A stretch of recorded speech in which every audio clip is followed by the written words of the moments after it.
Peter Paul Rubens lived from June 28, 1577 to May 30, 1640.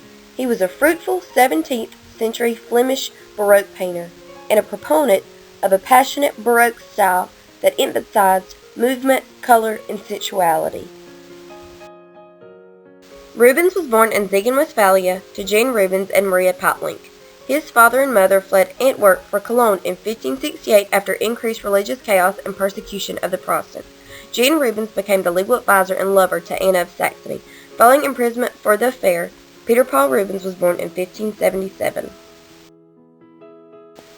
In 1589, after 2 years after his father's death, Rubens moved with his mother to Antwerp, where he was raised Catholic. Religion figured highly in much of his work, and Rubens later became one of the leading voices of the Catholic Counter-Reformation style of painting.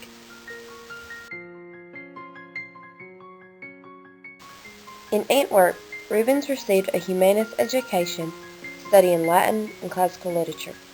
Rubens completed his education in 1598, at which time he entered the Guild of St. Luke as an independent master.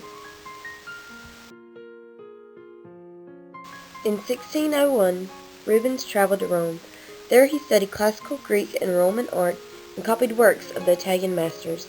The Hellenistic sculpture Laocoon and his sons was especially influential on him, as was the art of Michelangelo and Leonardo da Vinci. During this first stay in Rome, Rubens completed his first altarpiece commission, St. Helena with the True Cross, for the Roman church Santa Croce in Jerusalem. Rubens traveled to Spain on a diplomatic mission in 1603, delivering gifts from the Gonzagas to the court of Philip III. He also painted an horse-riding portrait of the Duke of Lerma during his stay that demonstrates the influence of works like Titian's Charles V at Marburg. This journey marks the first of many during his career that would combine art and diplomacy. He returned to Italy in 1604, where he remained for the next 4 years in Genoa. In Genoa, Rubens painted numerous portraits, such as the Marchesa Brigida Spinola Doria, in a style that would influence later paintings by Anthony van Dyck, Joshua Reynolds, and Thomas Gainsborough. From 1606 to 1608, Rubens received his most important commission to date for the high altar of the city's most fashionable new church, Santa Maria in Villa Sella. The subject was to be St. Gregory the Great and important local saints adoring an icon of the Virgin and the Child. Rubens returned for his mother's death back to Antwerp. During this time, the signing of the Treaty of Antwerp initiated the 12 Years' Truce. Rubens was appointed court painter by Albert and Isabella, the governors of the Low Countries, and later on he was called upon not only as a painter but also as ambassador and diplomat. In 1610, Rubens moved into a new house and studio that he designed, which is now the Rubens Schues Museum, which contained his workshop where he and his apprentices made most of the paintings, and his personal art collection and library. His most famous pupil, the young Anthony van Dyck, collaborated frequently with Rubens. The Raising of the Cross was a prime example that Rubens was Flanders' leading painter. It demonstrated the artist's creation of Tintoretto's Crucifixion and Venus, Michelangelo's dynamic figures, and Rubens' own personal style. The painting has been held as a prime example of Baroque religious art. Rubens used the production of prints and book title pages in the large Plantin Moretus publishing house to further extend his fame throughout Europe during this part of his career. With the exception of a couple of brilliant etchings, he only produced drawings for these himself, leaving the printmaking to specialists. In 1621, the Queen Mother of France, Marie de Medici, commissioned Rubens to paint 2 large allegorical cycles celebrating her life and the life of her late husband, Henry VI.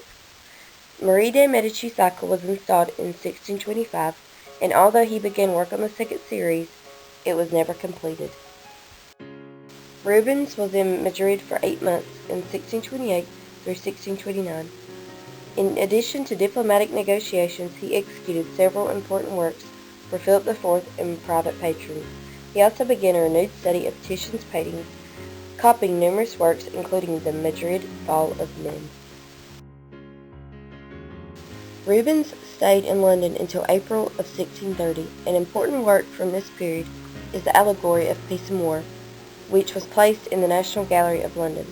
It illustrates the artist's strong concern for peace and was given to Charles I as a gift.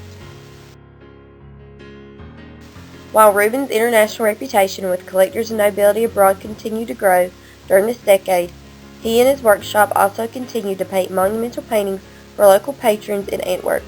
The Assumption of the Virgin Mary, which is pictured above, for the Cathedral of Antwerp is one prominent example. Rubens' last decade was spent in and around Antwerp.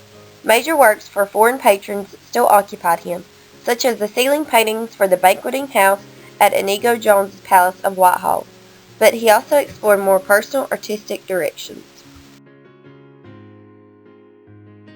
In 1630, 4 years after the death of his first wife, the 53-year-old painter married 16-year-old Helene Formant. Helene inspired the voluptuous figures in many of his paintings from the 1630s, including The Feast of Venus, The Three Graces, and The Judgment of Paris. In 1635, Rubens bought an estate outside of Antwerp, the Chateau d'Estaing, where he spent much of his time. Landscapes such as Chateau d'Estaing, with hunter and farmers returning from the fields, reflect the more personal nature of many of his later works. Rubens died from gout on May 30th, 1640.